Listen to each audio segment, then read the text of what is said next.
tu étais dernièrement en France pour un séjour où tu as participé bien sûr à Africa Création, Forum Africa Création. Alors, de quoi il s'agit-il exactement? Et tu as été lauréat. Explique-nous un peu la catégorie dans laquelle tu as compéti. D'accord. C'était un forum organisé par le ministère de la Culture française. J'ai été contacté par la commissaire générale. Le forum consistait à réunir les créateurs africains du digital dans n'importe quel domaine scientifique ou technique. Donc nous nous sommes rencontrés, on était 200 et il y avait pas mal de catégories. C'est-à-dire il y avait des catégories animation, bande dessinée, jeux vidéo. Et moi par exemple j'étais dans la catégorie jeux vidéo. D'accord. Donc après à l'issue de ce forum il y a eu maintenant des pitchs sous forme de concours où on présentait nos projets devant des experts en la matière. Et j'ai eu à présenter ce qu'on appelle African Heroes, qui est le jeu que nous développons actuellement. Et c'est le jeu qui a été retenu lauréat du concours, du forum. Jeu dans lequel il y aura des futurs maquillages pour les scènes. Ah oui. Vous utilisez. Oui, nous l'utilisons. Bon, toi, tu crées au numérique, donc tu n'as pas besoin d'une spécialiste. C'est ça. Voilà. Alors, donc ça veut dire aujourd'hui que ton projet, il se porte bien, il est reconnu à l'international. Est-ce que tu as pu tisser des partenariats, tu as pu tomber sur peut-être de grands développeurs ou je dirais de grands investisseurs ou producteurs qui pourraient s'intéresser à ton projet et puis le booster davantage? Oui. C'était ça en fait le bon côté, le plus bon côté du forum. C'est-à-dire à l'issue, à part le concours, il y avait des plus grandes industries européennes en fait qui étaient là pour rencontrer les jeunes. Donc j'ai eu la chance de rencontrer pas mal d'experts en la matière en général qui ont apprécié le jeu. Donc du coup nous avons gardé contact et à l'issue, c'est-à-dire après le forum, nous gardons toujours nos relations, nous essayons de collaborer à distance. D'accord. Des questions pour nos invités? Moi, j'ai une question pour Chej.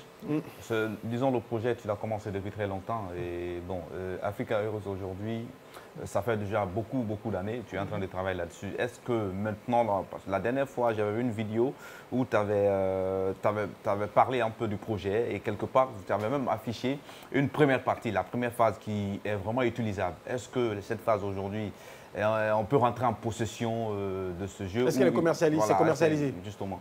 C'est vrai que c'est le plus gros problème pour le moment, vu que c'est un jeu pas pour mobile, c'est des jeux pour console. Et qui dit console, c'est CD, PlayStation ou PC. Donc du coup, la première étape consistait à participer au forum, pas ce forum, mais même ces forums en Guinée, nous avons participé à pas mal de forums où nous partons avec l'Arsenal même et nous ouvrons le jeu au public qui viennent tester, donner leur avis, leurs suggestions et tout. Et c'est ce que nous prenons en compte. Donc actuellement, nous travaillons maintenant sur une méthode plus abordable qui est la distribution, mais de manière gratuite. Une première version, une démo gratuite. D'accord. Nous travaillons pour qu'elle soit mieux accessible au public. Donc on réfléchit au serveur, par exemple, où les joueurs pourront y jouer. Et nous essayons de faire une version light qui sera maintenant disponible sur mobile.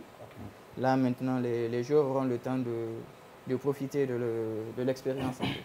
D'accord, allez, ça marche. Des questions pour nos autres invités? Non, pour Serge, toujours. Qu'est-ce qui t'a inspiré, African Heroes? Est-ce que c'est parce qu'on est en train de transformer l'histoire africaine que tu as voulu relater? Oui, mais le plus, c'est notre méconnaissance de l'histoire en général, surtout en Guinée. Pour la petite histoire, j'étais juste à Bofa. À Bofa, c'est considéré comme un carrefour historique. C'est chez toi à Bofa? De Bokeh, oui, c'est chez moi. Voilà, j'étais chez moi à Bofa. Donc, nous étions chez moi à Bofa, chez nous à Bofa. Chez nous à Bofa, ça c'est bien envoyé. Et maintenant, il y avait un guide touristique. Il y a un port qui transportait plus d'esclaves. Ce guide touristique disait que ce port qui est à Doméa avait transporté plus d'esclaves que l'île de Gorée. Ouais. Donc ça, je n'étais pas au courant.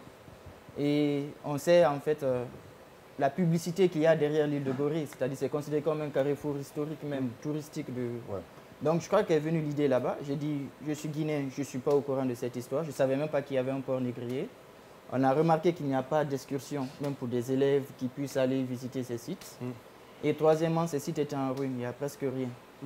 Donc le but, c'était de voir comment on peut, grâce aux drones et aux appareils, faire une photogrammétrie, c'est-à-dire prendre les coins, les reproduire en 3D et les constitution de lieux. Ça, c'est pour les prochaines générations. Au cas où, par exemple, ces sites disparaissait. On ne le souhaite pas d'ailleurs.